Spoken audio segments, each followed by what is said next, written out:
Москвада жанагы убактылуу нике деген маселе аябай катуу кетип атыптыр. Ошо нике боюнча келдим.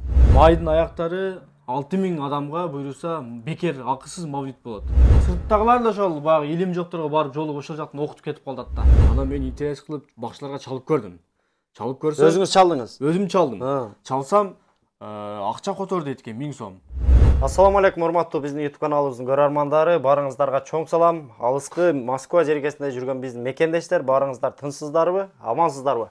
Бүгүн биз туугандар Москва шаарындагы диний блогер, Тез кабар YouTube каналынын Москва жергесиндеги өкүлү Рустам Таксырга келип калдык. Ассаламу алейкум. Алейкум ассалам. Таксыр кандайсыз? Жакшы, рахмат. Өзүңүз жакшысызбы? Ден соолугуңуз жакшыбы? Аллага шүгүр. Аябай сонун, уютный жерге келип жайгашып алыпсыз. Алла разы болсун.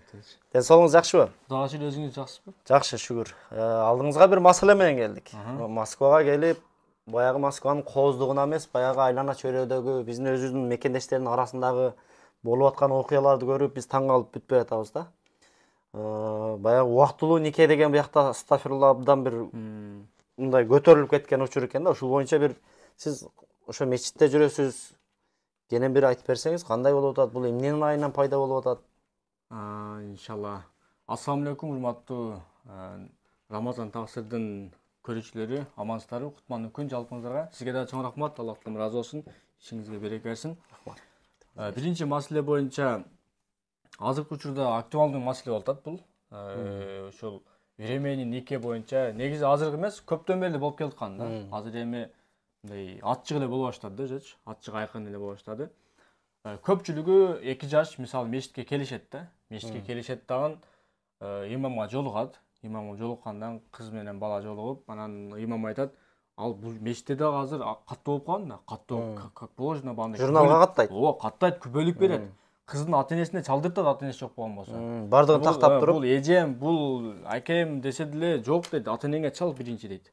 Анан кээ бир кыздар бар, бандай чалганда ата-энеси алат да.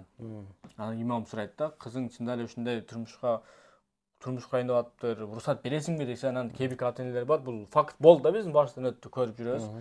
Имам айтты, ата-энеси айтты, жок, ол баланын ата-энеси биздин алдыбыздан өссүн. Биз пока уруксат берелек. Тааныбайбыз дейт. Жок, уруксат берелек, биз тааныбайбыз, токтоп тур десе дагы, анан ошентип окубаймын дейт да имам. Жоопкерчилик да бул. Анан чыгып кетип туруп эле ошол мечиттин чөйрөсүндө жүргөн, сыртта жүргөндөр бар, айланасында жүргөн, ошо имилими жок, башка улуттагылар бар да. Ошолорго кичине акча берип койсо, аларга баары да окуп кое берет да. Ошон үчүн көпчүлүгү адашып калат да, багы буга чейин деле канча бир ай болуп калды, орозого чейин болсо керек эле, бир эже баласына бир аз ооруп калыптыр, жиңкирип кетиптир, ачык эле айтайын. Жиңкирип кетип, ошол проспект Мирага келип айтып, жолдон эле ошол башка илими жок, башка улуттагылар жолугуп калып, балам ушундай ооруп атат, укталып атат, ушундай болуп калды, түнү уктабай көчөгө чыгып кетип деп, анан буга жиңкирип кетиптир деп туруп эле 40 000 акчасын алып койгон. Жолдон эле. 40 000 акчасын. Мечитке жетелик. 40 000 акчасын алып коюп эле, Фатиха сүрөсүн дейбизби, бир зам сүрө коштур, бир сүрөнү окуп койгон да. Бир эле жолу окуган болду. Ошону окуп эле, анан ичинен бир нерселер деп койду дейт. Анан эртеси күнү ал эже келиптир издеп. Көрдүм эме кылып, анан ал эже ошол жерде биз чыгып карадык анан. Карасак жок, анан кийин таптуу не болду билем, экөө сүйлөштү, келише албадыбы, ал ошо менен жок болуп кетишти. Буга негизи эле көпчүлүгү эле келип ошол Кыргызстандан жаңы келгендер, мисалы мечитке барам дегендер, көпчүлүгү бар да, мисалы Москвага келип иштейм дегендер бар, үй алам, үйлөнөм, ар кандай максатта келишет да, бирок кээде выходной болуп калганда мечитке келет да, кээ бирлери убакыт болбой калат, туурабы? Без выходной иштеп. Ошол выходной болгон күндөрү мечитке барып келейин, дем салдырып келейин же намаз окуп келейин, мечитти көрүп келейин дегендер болот. Жолдо келет эле ошол жолдогуларга кармалып калат да. Калтурушик деп коелу, калтурушик молдолорго кармалып калат, илими жок, билими жокторго. Анан дем салдырам десе деле ошол кармап туруп, акчасын алып коет, 2000, 3000. Эми Таксыр, мына чындыгында сиз айткандай жолдон эле чыгып, жакшы сүйлөп, динде сүйлөп, бисмиллахны айтып, ассаламу алейкум десе ишенип калган болушу мүмкүн. Ушул жерден айта кетсеңиз, официально ошол жерде иштеген, өзүнүн дамлалар бар да, сиз ошол жерде кызматта жүрөсүздөр. Кайсы жерге барыш керек? Мечиттин ичине кирип, кайсы жактарына барыш керек? Мечиттин ичине кирип, жанагы ККПдан өтүп туруп, ичкерге киргенде подвал бар. Подвалдан же болсо охранниктерден сурасын кирип, охранниктер көргөзүп берет. Өздөрү жол баштап көргөзүп берет. Ооба да, эми айтып айтат да. Мечиттин ичине киргенден кийин чоң здание бар, экинчи кичинерак зданиясы бар, ошол сары эшикте окулат. Ал жакта болсо подвалда окулат да. Ошо имам ошо охранниктерге эле жолукса эме кылат. Андан сырткары кыргыздар дей турган болсок, мына Шелковскийде дагы бир Бекболоттун устаз бар. Жинолог, жин чыгарат, дем салат. Ошол дагы жакшы, сонун окуйт. Ошого барса болот. Же болбосо бул жакта Малас деген окуу жайлар бар, Надежда деген окуу жайлар бар, Абу Ханифа деген кыргыздардын окуу жайлары бар. Ошол жактарга да барып өзүбүздүн кыргыздар, алар да тактап, сурап, ошентип дем салат, нике окуйт. Ошондой эле. Мына көрдүңүздөр туугандар. Ушул жерден жакшылап, эгерде чындыгында дем салдырайын десеңиздер, мына таксир айтмакчы, өзүбүздүн кыргыз дамлаларга барсаңыздар, мындай кенен сүйлөшүп, кандай суроолоруңар болсо, суроолорду берип, анан жок, биз мечитке барып туруп, мечиттин ичине киребиз десеңер, о, көчөдөн тозуп алгандарга алданбагыла. Мечиттин ичине киргиле, жана шлагбаум дейбиз, КПП дейбиз, ошол жерге барсаңар, охраналары өзү көрсөтөт экен. Кайсы жакка кирет, кандай жол жобосу. Ошондуктан туугандар жолдогуларга алданбагыла.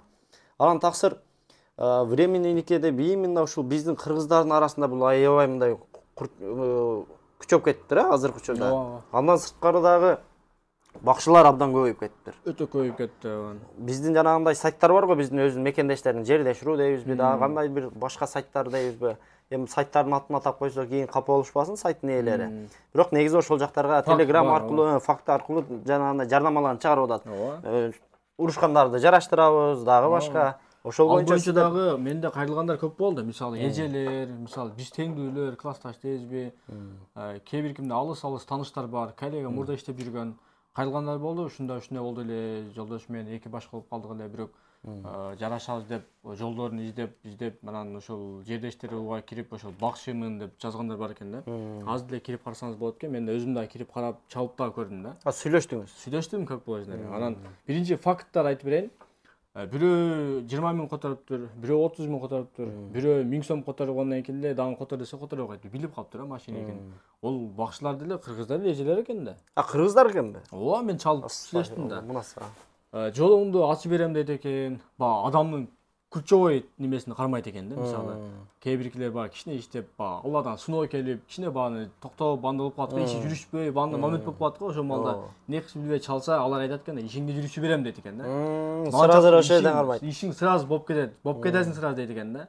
Сени бир нерсе кармап турат дейт экен. Анан ишенчек эл экенбиз да, биз сразу деп банда кылып, анан ошентип балдар деле бергендер болуптур, 5 миң, 10 миңге чейин мисалы кыздар деле, карындаштар, эжелер деле акчаларын берип, которуп, чектерди мага жөнөттү да. Кана көрсөт, ишенбей атам десем, чектерден бери жөнөтүп атпайбы? Чекте ат фамилиясы жазылып турат. Карасаңыз кыргыз эле. Кыргыз эже которгон ооба. Анан кийин мен ошол жердештер.ру дегенден кийин ачык эле кирип жаздым, жердештерге кирсем, как можно бакчымын. Урушкандар жараштырам деп жазып алган. Иши жүрүшпөгөндөрдүн ишин жүргүзөм деп. Анан чалып сүйлөштүм. Не болду десем, иш банда болуп атат, кичине проблема болуп атат. Не кылыш керек? Сынап сурап атат. Не кылыш керек десем, айтат, сүрөтүңдү жөнөт, зарайна 1000 сом которосуң дейт. Анан сүрөтүңдү 1000 сом которгондон кийин анан кара берем дейт экен да. Анан мен айттым, сиз эмне менен карайсыз дедим. Десем, мен дейт молдолорго окшоп Куран менен, тасбih бандайлар менен карабайм дейт. Анан бакчыларга окшоп карта менен, бандай таштар менен карабайм дейт. Андан эмне менен карайсыз? Айтпайсызбы десем, сен карасаң карат дейт. Акча котор дейт. Суроо бербе мага дейт. А кайра такып сурасам, телефонду өчүрүп койду. Кайра салсам албай койду. Башка менен телефон менен чалып, эже жооп берсең сураган десем, дагы эмесемби деп өчүрүп койду телефондучу. Сизди билип калыптыр да, анда таанып калыптыр. Рустам кары чалып атат деп жүрөктөрү шуулдап кеткен болсо керек алар. Ошо кыргыз эле эжелер экен да. Даракта сүйлөшүп атсам, баласы ыйлап атат, баласы ham бар экен. Баягы үйдө отуруп акча тапкын келеби дегендер ошолор эмеспи анда? Билбейм, болушу мүмкүн бирок. Азыр сактасын, а? Анан таксыр биякта сиз азыр Тез кабардын өкүлүсүз, андан сырткары дагы мына диний блогер болуп, элибизге ушул жаштарды бир туура багыттаган аракет кылып жүрөсүз. Андан сырткары дагы бир кайрымдуулук фондду жетектеп жүрөсүз. Ооба, биз 2020 ачканбыз, Тулпар деп көпчүлүк угуп калды окшойт. Москва шаарында 7000 адамга былтыр эле майда устаздар чакырып дин иш-чара кылганбыз. Бул Тулпар кайрымдуулук фонду жетектеген Абдулхай Кутбединовдун агасы болот, кадам жайдан болот. Биз жардамчысы болобуз. Ошол буга чейин көп деле иш-чаралар кылдык, ошол тренингдер өткөздүк, мыкты агайлар алып келип, устаздарды алып келдик. 2000 адам, 1000 адам бататан жерлерге. Анан эң чоң иш-чара ошо 7000 адамга болду да. Азыр ошо агаларыбыз менен чогуу биргеликте буйруса немеде майдын аяктарында ошол бекер мавлид өткөзөлү деп атабыз да, 6000 адамга. Бардык акысыз болот. Баягы мурдагыдай билеттерди алгыла, Жок, 2000ден, 3000ден, 1000ден деген тема билеттерди жок. биз өзүбүз таратабыз. Ушул кыйналган биринчи ошол кыйналган үй-бүлөлөрдөн баштайбыз. Өзүбүздөн баштайбыз, кызматтагылардан баштайбыз. Анан кийин мечитте таратабызбы, ондан сүйлөшүп бир иш-чара кылабызбы дагы, кыйналгандар чакырып топтоп. Кыскасы ошол элге жарыяга чыгарасыздар. Маалымат чыгарасыздар, билеттер акысыз деп. Баарын чакырып, сону кылып иш-чара кылабыз буюрса. Машаллах, жакшы. Анан сиз эми диний жакта жүрөсүз го, сизге мындай суроону бериште эле кыйын болуп атат. Эми бирок ачуу чындыкты айтыш керек да. Сиз азыр эми розыгрышта ойноттук коём деп баягындай кичине маалыматтарыңыздан, соц тармактардан көрүп жүрөбүз. Бул розыгрыш кандай тартипте өтүп атат? Розыгрыш бул биз экинчи туру болуп атат. Биринчи туру болуп бүттү буюрса. Азыр розыгрыштын, адал розыгрыштын экинчи туру болуп атат. Азыр розыгрыш десек эле көпчүлүгү багы арам деп андай чыгып атпайбы? Ошо айтып атам. Диндеги адамбы, мисалы, устаздардын ар бир ишибизди сурап, тактап кылабыз да. Мисалы, бул ачык эле айкын айтайын, калыс устаздан сураганбыз, уруксат берген. Башка устаздардан деле сураганбыз, баары уруксат берген. Бул эч кандай арам эмес.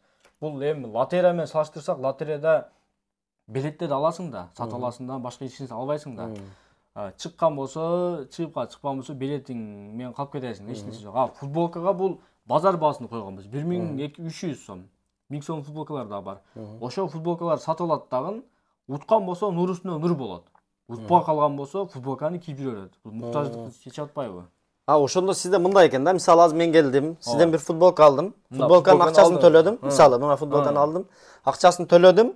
Төлөгөнүм үчүн жанагы мен төлөгөн счетту же болбосо менин атымды жазып коесуңар, ошо розыгрышка кошуп коесуңар. Ооба, аты жөнүңүздү жазып коебуз.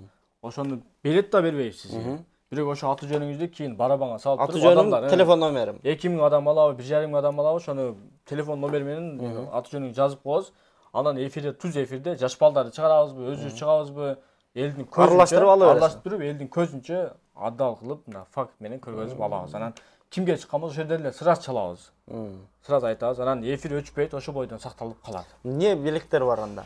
Азыр кандай экинчи розыгрышта 3 машина коюлган. Машалла, машиналар барбы? Анан 2 адамга умурага жолдомо коюлган.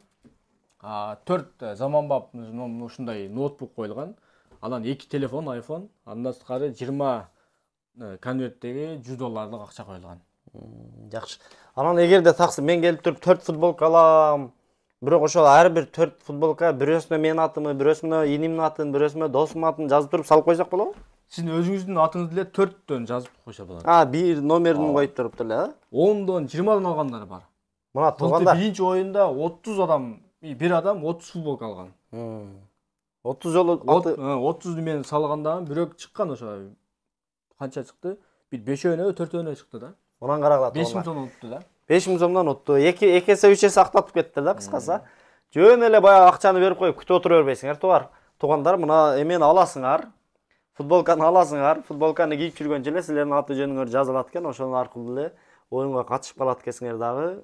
Пешене чыгып калса, кайрадан ошондой бир чоң автоунаа болуп калышыңар мүмкүн экен. Тулпардын өзүнүн эмблемасы менен мындай футболкалар бар экен. Бул биринчи розыгрышта футболка. Биринчи булар 1000 сомдон кеткен. Аз эле калган да булар. Азыр экинчи розыгрышка атайын өзүнүн өндүрүш деп, өзүнүн өндүрүштү колдойлу деп, өзүнүн брендтерди, арламенттерди колдойлу деп ушундай кылып чыгардык. Алдында жакшы өмүр, жакшы ойлордон деп, артында Кыргызстан деген жазуу бар, арламенттер менен. Артында Кыргызстан деген жазуу бар экен, муну көрсөтүп коеюнчу мына. Бардык размерлери бар. Бардык размер бар, ооба. Бишкекте сатылтат, Москвада сатылтат, Ошто сатылтат, Баткенде сатылтат, Жалал Абадта сатылтат. Кыргызстандын кайсыл жеринде туруп алса деле ошол жанагы розыгрышка катыша алабы? Бардык жерде катышат. Дайны дүйнөнүн кайсыл буручунда болбоңуз, бирок кыргыз болсоңуз ала бересиз. Ала бересиз, анан жанагы розыгрышка катыша алат. Кээ бирлери бар да, башка дүйнөнүн башка жагында болуп, бирок тааныш билиши жок, бирок ошо акча которуп туруп, футболканы башка бирөөгө хадия кылып берсе, видео отчет кылып туруп, башка кыйналгандарга, башкаларга берип бересиз хадия кылып. Ошо тууганын атынан депчи. Машалла. Россия ичинде болсо, почта аркылуу салып жиберебиз. Доставкасы бар, кыскасы. Бар. Сизге дагы рахмат. Ушунчалык убактыңызды бөлүп, кичине болсо дагы биздин көрүүчүлөргө туура маалымат жеткиргенге, жардам бергениңизге Алла разы болсун. Ишиңизге ийгилик. Чоң сизге дагы ишиңизге ийгилик. Рахмат. Арыбаңыздар мекендештер, Москва шаарынын тургундары. Сиздерге Казакстан чек арага чыгып келүү кызматын сунуштайбыз. Сиздер үчүн ыңгайлуу жана комфорттуу автоунаалар, тажрыйбалуу жана кичипейил айдоочулар, эч кандай пересадкасы жок чек арага чейин барабыз жана чек арадан өтүүгө жардам көрсөтөбүз. Кара тизмектен текшерип беребиз жана регистрацияңыз мөөнөтү бүтүп же базадан чыкпай калса көмөк көрсөтүп алып барып келебиз. Толук маалыматты Дөөлөт мырзадан алыңыздар. +79 26 315 13 23 +79 25 313 59 59. Биз сиздер үчүн ар дайым кызматта.